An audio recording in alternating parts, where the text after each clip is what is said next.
और Arvind Kejriwal press conference कर रहे हैं, सीधे आपको लिए चलते हैं। भारतीय जनता पार्टी को और इनकी केंद्र सरकार को दिल्ली के लोगों से कोई लेना देना नहीं है। ये लोग तो दिल्ली वालों से नफरत करते हैं और इसी नफरत का नतीजा है कि आज 25-27 साल से भारतीय जनता पार्टी दिल्ली की सत्ता में नहीं आ पाई है। लेकिन हमें तो लेना देना है। दिल्ली के लोग तो हमारे हैं। दिल्ली के 2 करोड़ लोग हमारा परिवार हैं। अगर दिल्ली में किसी को तकलीफ होती है तो केजरीवाल के दिल में दर्द होता है, मुझे तकलीफ होती है, तो हम चुप नहीं बैठ सकते। तो मैंने जगह जगह लोगों को ये भरोसा दिलाया है कि आम आदमी पार्टी की सरकार बनेगी तो जितनी RWAs हैं उनको अपने अपने इलाके में सिक्योरिटी गार्ड अपॉइंट करने के लिए दिल्ली सरकार की तरफ से उचित राशि दी जाएगी। इसके कुछ मापदंड बना लेंगे कि किस RWA को कितने सिक्योरिटी गार्ड का पैसा देना है, कितना पैसा देना है, एरिया के हिसाब से होगा या नंबर ऑफ़ फैमिलीज़ के हिसाब से होगा, उसका एक मापदंड बना लेंगे।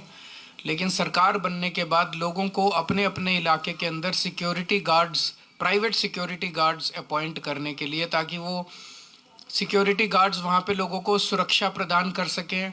बेसिक सुरक्षा, वैसे तो पुलिस को कोई रिप्लेस नहीं कर सकता और ना ही हमारा मकसद है पुलिस को रिप्लेस करने का, लेकिन अपने अपने इलाके के अंदर बेसिक सुरक्षा के लिए, ताकि कोई भी चोरी करके भागे तो उसको पकड़ा जा सके, कोई भी अनऑथराइज्ड लोग अंदर ना आ सकें।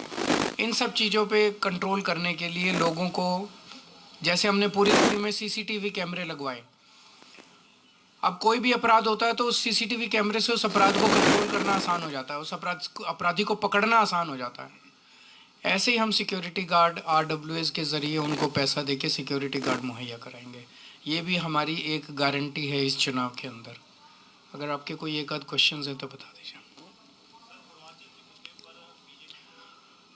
बीजेपी धरना पार्टी बन गई है। रोज़ इनके लिए मैं सोच रहा हूँ एक टेंट लगवा देता हूँ बाहर, मेरे घर के बाहर, और परमानेंटली ये भी 100-200 आदमी वहाँ बिठा दें। रोज़ बस बैनर बदल लिया करें कि आज इसके लिए धरना कर रहे हैं, आज उसके लिए धरना कर रहे हैं। इनके जैसे झूठे और दोगले लोग नहीं हैं। कल मैं इलेक्शन कमीशन किस लिए गया था? इलेक्शन कमीशन इसलिए गया था, इलेक्शन कमीशन से ये शिकायत करने कि रोहिंग्या का बहाना बना के पूरी दिल्ली के अंदर भारतीय जनता पार्टी पूर्वांचलियों के और दलितों के वोट कटवा रही है।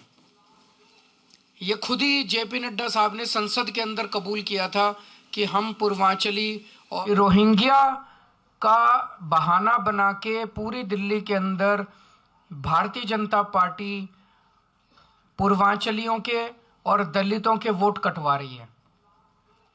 ये खुद ही JP नड्डा साहब ने संसद के अंदर कबूल किया था कि हम पूर्वांचली और दलितों के वोट कटवा रहे हैं। कल उसी की शिकायत करने के लिए मैं गया था कि पूर्वांचलियों के वोट कटवा रहे हैं, और ये मेरे ऊपर उल जलूल वो लगा रहे हैं। जितना काम आम आदमी पार्टी ने, जितने MLA पूर्वांचल समाज से बनाए, आप देख लो जितनी टिकटें हम देते हैं और जितनी टिकटें ये देते हैं। पूर्वांचल से जितने लोग आते हैं वो कच्ची कॉलोनियों में रहते हैं। कच्ची कॉलोनियों के अंदर 2014 के पहले जीना मुश्किल था, नरक की जिंदगी थी, कीचड़ ही कीचड़ रहता था, कोई विकास नहीं था। सुप्रीम कोर्ट और केंद्र सरकार के ऑर्डर्स के मुताबिक वहां विकास नहीं हो सकता था। कच्ची कॉलोनियों में 90% से ज्यादा लोग पूर्वांचली रहते हैं।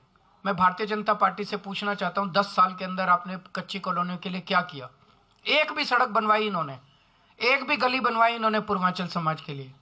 एक भी विकास का काम किया इन्होंने पूरी दिल्ली में? कच्ची, तो हमारे पास इतना पैसा था, इतनी पावर थी, कर देते। दिल्ली की सारी कच्ची कॉलोनियों में सड़कें बनवाई, गलियां बनवाई, CCTV कैमरे लगवाए, नालियां बनवाई, सीवर के कनेक्शन दिए, पानी की पाइपलाइन डलवाई, अस्पताल बनवाए, मोहल्ला क्लिनिक बनवाए, स्कूल बनवाए, उनको इज्जत और सम्मान की जिंदगी दी है मैंने। आज जिन कच्ची कॉलोनी में 3,000 रुपए गज का रेट था 2015 में, आज वहां 1 लाख रुपए का ऊपर का गज का रेट है, और लोगों को सम्मान की जिंदगी मिली है।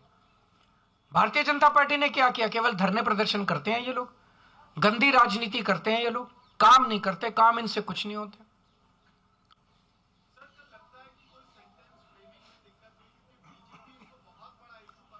बीजेपी के बनाने से इशू बनते नहीं है। बीजेपी के जितने इशू थे वो इनको उल्टे पड़ते जा रहे हैं। इन्होंने रोहिंग्या किया, अब ये कहते हैं टीवी वालों को फोन कर रोहिंग्या पे डिबेट मत कराना। फिर उन्होंने शीश महल उठाया, अब टीवी वालों को फोन करके शीश महल पे डिबेट मत कराना। जितने मुद्दे ये उठा रहे हैं वो इनको उल्टे पड़ रहे हैं। क्यों? क्योंकि इनके मुद्दे फर्जी हैं। ये दिल्ली के विकास की बात नहीं करते, केवल गाली गलौज की बात करते हैं। सुबह से शाम तक केजरीवाल को गाली, केजरीवाल को गाली, केजरीवाल को गाली। केजरीवाल को गाली से क्या दिल्ली का विकास होगा? केजरीवाल को गाली देने से क्या देश का विकास होगा? अरे देश की बात करो, दिल्ली की बात करो, लोगों की बात करो। लोगों को जीना हराम हो रहा है, महंगाई और बेरोजगारी। कल भी मैं गया था शाम को एक झुग्गी बस्ती के अंदर, बेरोजगारी का ये आलम है। एक एक घर के अंदर बच्चे बैठे हैं बिना रोजगार के। इनको चिंता है रोजगार की? इनको चिंता है बच्चों की कि उनको रोजगार कैसे देंगे? महंगाई से लोगों का घर का खर्चा नहीं चल रहा, चिंता है इनको? बस सारा दिन केजरीवाल के खिलाफ धरने, प्रदर्शन, गाली, केजरीवाल ये, केजरीवाल वो। इसीलिए तो इनको कोई वोट नहीं दे रहा। Thank you. न्यूज नेशन अब व्हाट्सएप पर खबरों के ताजा अपडेट के लिए न्यूज नेशन के इस QR कोड को स्कैन करें।